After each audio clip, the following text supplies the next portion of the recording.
कट्टरता बढ़ाने वाले सारे संगठन इनकी तुष्टीकरण की नीति के कारण चलते रहे। मान्य जमायते इस्लामी, कई सारे संगठन जो बच्चों में, युवाओं में, किशोरों में धार्मिक कट्टरता पर बढ़ाते रहे, अलगाववाद बढ़ाते रहे, चलने दिया, चलने दिया, चलने दिया। बैन लगाएंगे तो हमारी वोट बैंक नाराज हो जाएगी।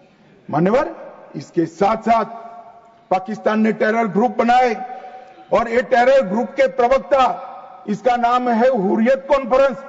हर टेरर ग्रुप ने अपना एक ग्रुप, सिविलियन ग्रुप बनाया, इसके साथ चर्चा करते रहे और उनके परिणाम स्वरूप यहां आतंकवाद बढ़ता गया।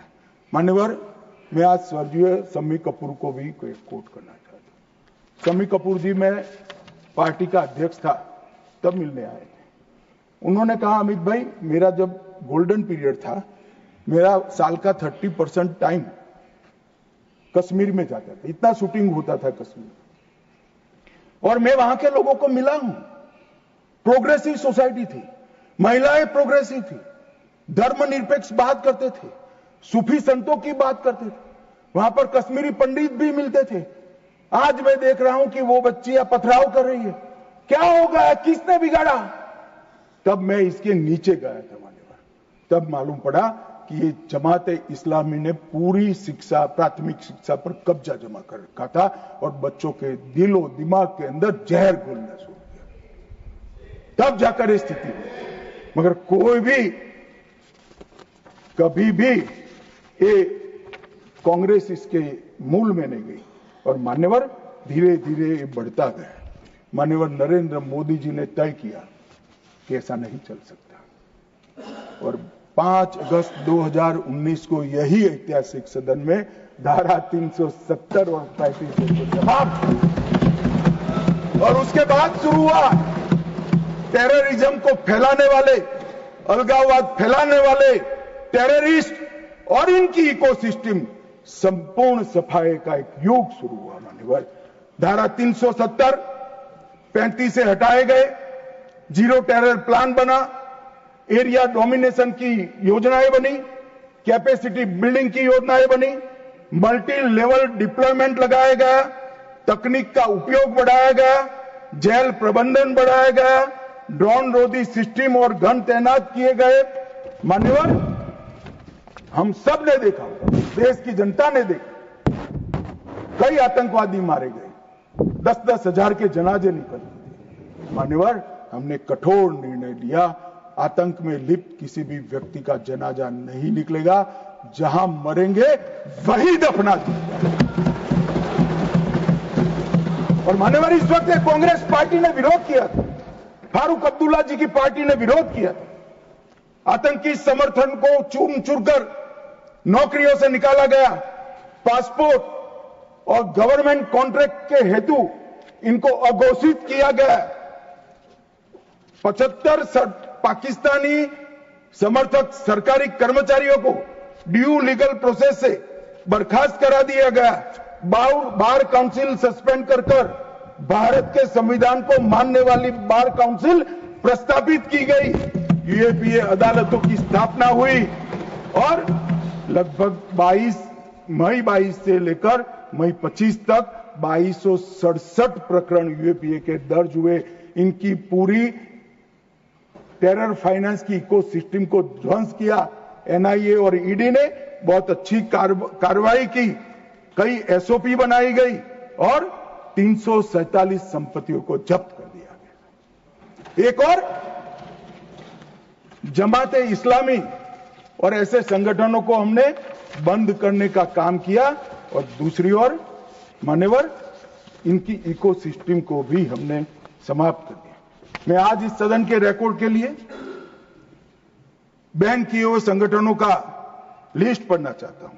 द रेजिस्टेंस फ्रंट टीआरएफ, जिसने घटना करी थी, people's anti fascist front, Tehreek ul Mujahideen, Jamaat ul Mujahideen, Jammu Kashmir Ghaznavi force, Khalistan tiger force, हिब्ज ul Tahrir, Jamaat-e Islami, Jammu Kashmir liberation front, Jammu Kashmir democratic freedom party, Muslim league Jammu Kashmir, Tehreek-e Hurriyat, Muslim conference सुमजी group, Jammu Kashmir national front, Jammu Kashmir people front league, Jammu Kashmir people's league, Jammu Kashmir Ittihad Musalman Awami action committee और इसके साथ साथ सिख फॉर जस्टिस और पीएफआई को भी हमने बैन कर दिया।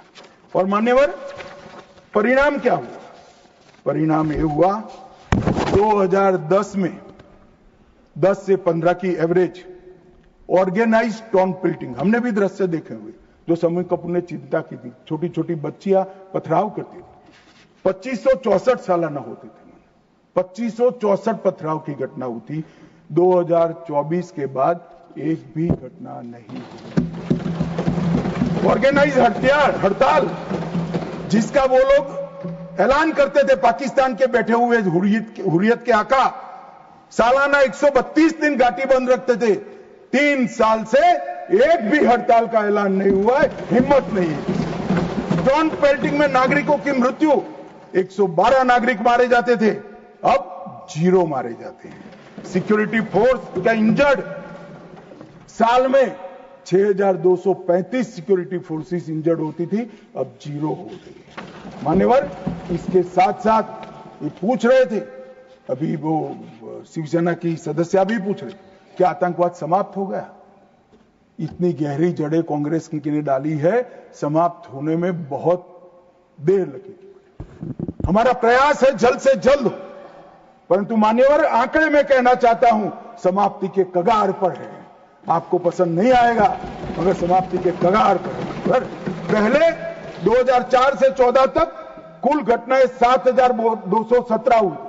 7217, 7217, और जून 15 से मई 25 तक 2150, 70% की कमी हो गई।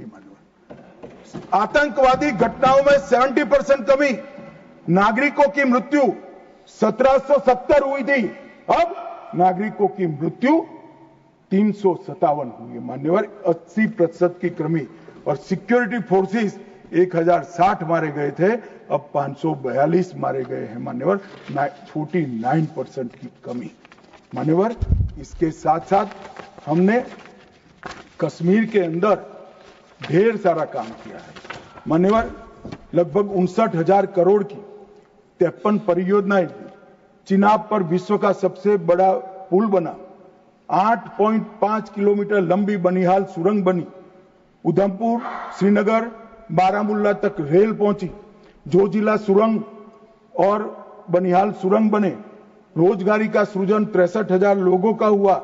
जम्मू देश का पहला शहर बना जहां IIM, IIT और एम्स तीनों संस्थान वहां पर है। मान्यवर, पहला शहर। लगभग ऐसी स्थिति कश्मीर में भी तीनों प्रोग्रेस पर है। 40,000 नौकरियां दी। विस्थापितों को प्रतिनिधित्व दिया। कश्मीर विस्थापित कश्मीर पंडितों के 2 सदस्यों का नामांकन करने का कानून लेकर आए। और सबसे बड़ी बात, मान्यवर, हमने भारत के संविधान का झंडा कश्मीर में फहराने का काम। ये पूछते हैं क्या हुआ? पहले 3 परिवारों तक राजनीति थी, ना पंच था, ना सरपंच था, ना तहसील पंचायत थी, ना जिला पंचायत। आज जम्मू कश्मीर में 34,260 जनप्रतिनिधि चुने हुए जम्मू कश्मीर के नागरिकों की सेवा कर। मान्यवर, पहले चुनाव होते थे। मुझे एक सेना के रिटायर्ड जनरल मिले, बाद में मैं बताता हूं। उन्होंने कहा, अमित भाई, हमारा काम तो मुख्य सुरक्षा का नहीं था, वो तो भगवान भरोसे थे। सबसे बड़ा काम फर्जी वोटिंग करना। कराते थी प्रशासन, हम इनकार करते थे। कई लोगों को मेमो दिए गए, फिर भी हम अड़े रहते थे।